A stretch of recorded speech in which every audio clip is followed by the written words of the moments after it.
ಮಂಡ್ಯದ ಮದ್ದೂರಲ್ಲಿ ಗಣೇಶ ವಿಸರ್ಜನೆಗೆ ಹೊರಟಂತಹ ಸಂದರ್ಭದಲ್ಲೇ ಮೆರವಣಿಗೆ ಹೊರಟಂತಹ ಸಂದರ್ಭದಲ್ಲೇ ಬೇರೆ ಅನ್ಯ ಕೋಮಿನ ಯುವಕರು ಕಲ್ಲು ತೂರಿದ್ರು ಅನ್ನೋ ಕಾರಣಕ್ಕೆ ರಾತ್ರಿ ಇಡೀ ಕೂಡ ದೊಡ್ಡ ಮಟ್ಟದ ಹೈಡ್ರಾಮಾ ಆಗೋಗಿತ್ತು.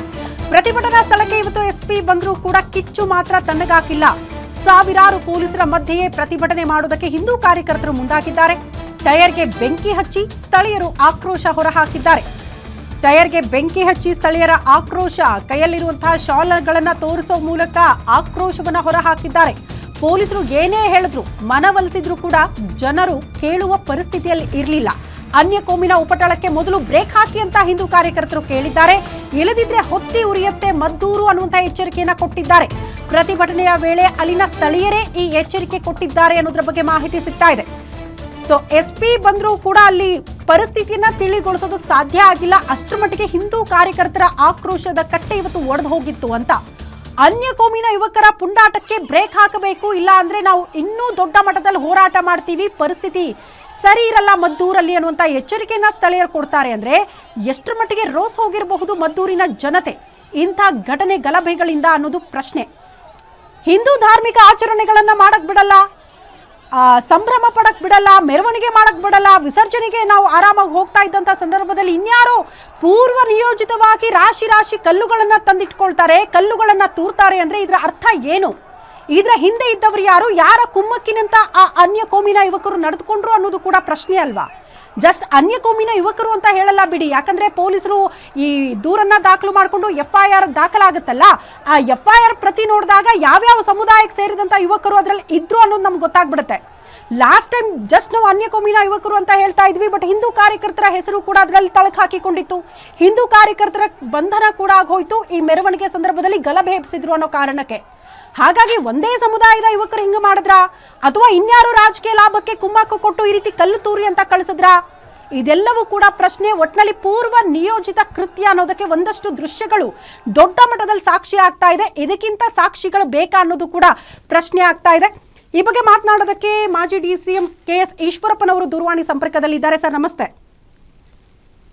ಸರ್ ನಮಸ್ತೆ, ನನ್ನ ಧ್ವನಿ ಕೇಳಿಸ್ತಿದೀಯಾ? ಈಶ್ವರಪ್ಪ ಸರ್, ನನ್ನ ಧ್ವನಿ ಕೇಳಿಸ್ತಿದೆಯಾ ತಮಗೆ? ಓಕೆ, ಸಂಪರ್ಕ ಸಾಧ್ಯ ಆಗ್ತಾ ಇಲ್ಲ. ಮತ್ತೊಮ್ಮೆ KS ಈಶ್ವರಪ್ಪನವರನ್ನ ಸಂಪರ್ಕ ಮಾಡುವ ಪ್ರಯತ್ನ ಮಾಡ್ತೀವಿ.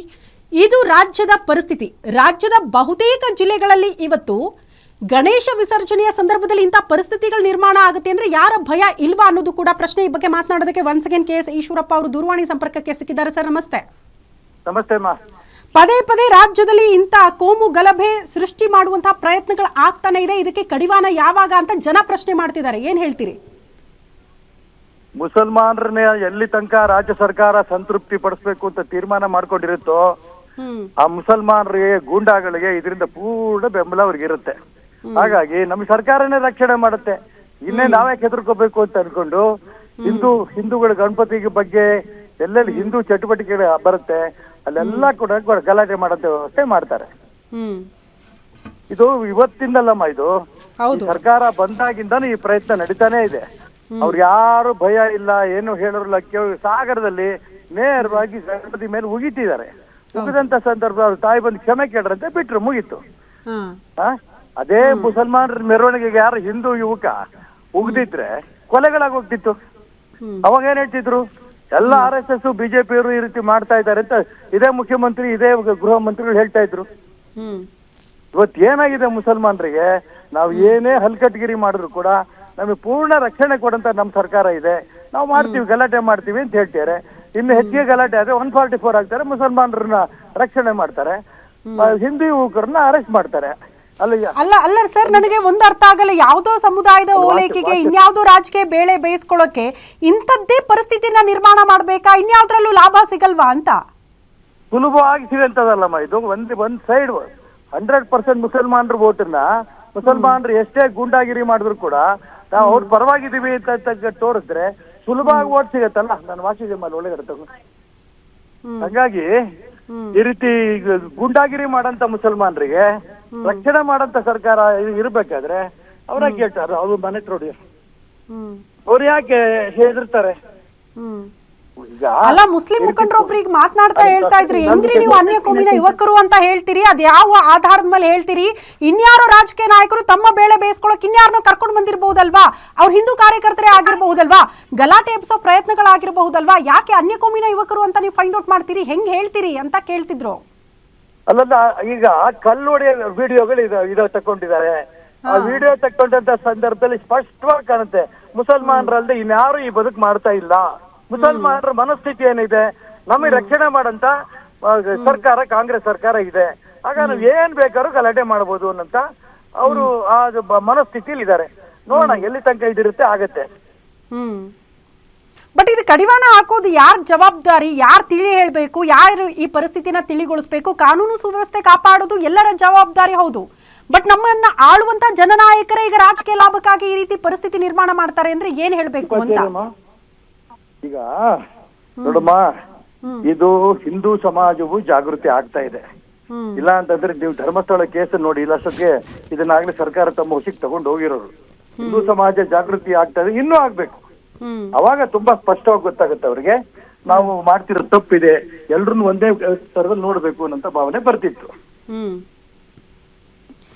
ಬಟ್ ಈಶ್ವರಪ್ಪ ಸರ್, ಬಹಳ ವಿಪರ್ಯಾಸ ಅನ್ಸುತ್ತೆ ಸರ್. ಈಗ ಇದ್ರ ವಿರುದ್ಧ ಹೋರಾಟ ಮಾಡಬೇಕಾದವರು ವಿಪಕ್ಷದವರು, ಬಟ್ ಅವರಲ್ಲೂ ಒಗ್ಗಟ್ಟಿಲ್ಲ.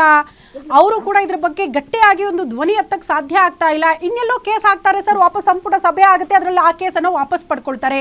ಇದರಿಂದ ಯಾರಿಗೆ ನ್ಯಾಯ ಸಿಕ್ತು, ಯಾರಿಗೆ ಶಿಕ್ಷೆ ಆಯ್ತು ಅನ್ನೋದನ್ನ ಕೂಡ ರಾಜ್ಯದ ಜನ ಪ್ರಶ್ನೆ ಮಾಡ್ತಾರೆ. ನಾನು ಅದಕ್ಕೆ ಹೇಳಿದ್ನಲ್ಲಮ್ಮ, ತುಂಬಾ ಸ್ಪಷ್ಟವಾಗಿ ಹೇಳ್ತೀನಿ, ಮುಸಲ್ಮಾನ್ ಸಮಾಜ ಒಗ್ಗಟ್ಟಾಗಿದೆ, ಹಿಂದೂ ಸಮಾಜ ಇನ್ನು ಪೂರ್ಣ ಒಗ್ಗಟ್ಟಾಗಿಲ್ಲ.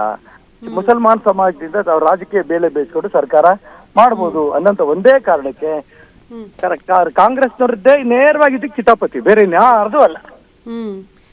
ನೋಡಿ ಸರ್, ನೀವೆಲ್ಲ ಬಿಜೆಪಿಲಿದ್ದಾಗ ಒಂದು ಗಟ್ಟಿ ಧ್ವನಿ ಇತ್ತಪ್ಪ ಕೇಳೋದಕ್ಕೆ, ಹೋರಾಟಗಳನ್ನ ಮಾಡಕ್ಕೆ, ಪ್ರತಿಭಟನೆಗಳು ಮಾಡಕ್ಕೆ. ಬಟ್ ಅಂತ ಗಟ್ಟಿ ಧ್ವನಿ ಈಗ ಯಾವುದು ಕಾಣಿಸ್ತಾ ಇಲ್ಲ ಅಂತ, ನಿಮ್ಮಂಗೆ ಆ ಗಟ್ಟಿ ಧ್ವನಿಗಳು ಎಲ್ಲೂ ಕೂಡ ನೋಡಕ್ ಸಿಗ್ತಾ ಇಲ್ಲ ಅಂತ.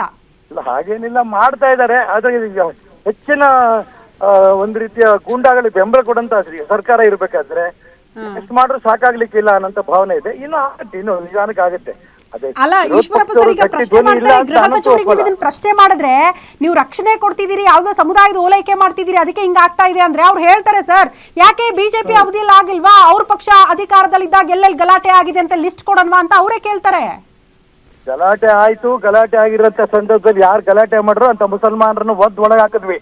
ಗಲಾಟೆ ಆಗಿಲ್ಲ ಅಂತ ಹೇಳಿಲ್ಲ, ಆದ್ರೆ ಈಗ ಗಲಾಟೆ ಆಗ್ತಾ ಇದೆ. ಮುಸಲ್ಮಾನರ ಮನಸ್ಥಿತಿ ಇದೆ, ಹೇಗಿದ್ರು ನಮ್ಮ ರಕ್ಷಣೆ ಮಾಡಂತ ಕಾಂಗ್ರೆಸ್ ಇದೆ, ನಮ್ಗೇನು ಮಾಡಕ್ಕಾಗಲ್ಲ ಅನ್ನಂತ ಸೊಕ್ಕರಲ್ಲಿ ಅವ್ರು ಇದ್ದಾರೆ. ಈ ಸೊಕ್ಕು ಮುರಿಯಂತ ಸರ್ಕಾರ ಬರ್ಬೇಕು, ಹಿಂದೂಗಳು ಜಾಗೃತಿ ಆಗ್ಬೇಕು. ಈ ದಿಕ್ಕಿನಲ್ಲಿ ಯಾರು ಹಿಂದೂಗಳನ್ನ ರಕ್ಷಣೆ ಮಾಡ್ತಾರೋ, ರಕ್ಷಣೆ ಮಾಡಂತ ನ್ಯಾಯಬದ್ಧವಾಗಿ ರಕ್ಷಣೆ ಮಾಡ್ತಾರೋ ಅಂತವ್ರಿಗೆ ಖಂಡಿತ ನಾವು ಬೆಂಬಲ ಕೊಡ್ಬೇಕು ಅನ್ನೋ ಭಾವನೆ ಹಿಂದೂಗಳು ಎಲ್ಲಿ ತನಕ ಬರಲ್ವೋ ಇದನ್ನ ಅನುಭವಿಸ್ಬೇಕಾಗತ್ತೆ. ಈಶ್ವರಪ್ಪ ಸರ್, ಅನ್ಸುತ್ತಾ ಪೊಲೀಸ್ ಇಲಾಖೆ ಕಂಪ್ಲೀಟ್ ಆಗಿ ಫೇಲ್ಯೂರ್ ಆಗುತ್ತೆ ಇಂಥ ಘಟನೆಗಳ ಆದಾಗ ಅದನ್ನ ತಡೆಗಟ್ಟೋ ನಿಟ್ಟಿನಲ್ಲಿ ಅಂತ? ಲಾಸ್ಟ್ ಟೈಮ್ ಕೂಡ ಅದೇ ಭಾಗದಲ್ಲಿ ಆಗುತ್ತೆ, ಅಲ್ಲೂ ಕೂಡ ಪೂರ್ವ ನಿಯೋಜಿತ ಕೃತ್ಯ ಅನ್ನೋದಕ್ಕೊಂದಷ್ಟು ದೃಶ್ಯಗಳು ಸಾಕ್ಷಿ ಆಗ್ಬಿಡ್ತು. ಈ ಬಾರಿ ಕೂಡ ಮೆರವಣಿಗೆ ಹೋಗ್ತಾರೆ, ಈ ಬಾರಿ ಕೂಡ ಬಂದೋಬಸ್ತ್ ಒದಗಿಸುವಲ್ಲಿ ಪೊಲೀಸರು ವಿಫಲರಾಗ್ತಾರೆ ಅಂದ್ರೆ ಪೊಲೀಸರು ಹಂಗಂದ್ರೆ ಏನು ಮಾಡ್ತಿದ್ದಾರೆ ಆ ಭಾಗದಲ್ಲಿ ಅನ್ನೋದು ಕೂಡ ಪ್ರಶ್ನೆ ಆಗುತ್ತೆ ಅಲ್ವಾ? ಅಲ್ಲಮ್ಮ, ಪೊಲೀಸು ಯಾರ ಕೈಯಲ್ಲಿದೆ? ರಾಜ್ಯ ಸರ್ಕಾರದ ಈ ಭಾವನೆಯಲ್ಲಿ ಪೊಲೀಸರು ಸರ್ಕಾರದ ಕೈಯಲ್ಲಿರುತ್ತೆ. ಅವ್ರು ಹೇಳ್ದಂಗೆ ಹೇಳ್ತಾರೆ ಅಂತ. ಸರ್ಕಾರ ಯಾರ ಪರವಾಗಿದೆಯೋ ಪೊಲೀಸ್ನವರು ಸ್ವಾಭಾವಿಕ ಅವ್ರ ಪರ ಹೋಗ್ತಾರೆ, ನಮಗೆ ಆಗ್ಬೇಕು ಸಮಸ್ಯೆ ಅಂತ. Yes, okay Eshwarappa sir, guarantee news ಜೊತೆ ಮಾತನಾಡಿದಕ್ಕಾಗಿ ಧನ್ಯವಾದಗಳು. ಅವ್ರು ಹೇಳ್ತಾ ಇರೋದು ಬಹಳ ಸ್ಪಷ್ಟ, ಹಿಂದೂಗಳು ಜಾಗರೂಕರಾಗಬೇಕು, ನಾವು ಒಗ್ಗಟ್ಟಾಗಬೇಕು ಮೊದಲು, ಅಂದಾಗ ಮಾತ್ರ ಇಂಥ ಘಟನೆಗಳು ಆಗದೆ ಇರೋದಕ್ಕೆ ಸಾಧ್ಯ ಅಂತ.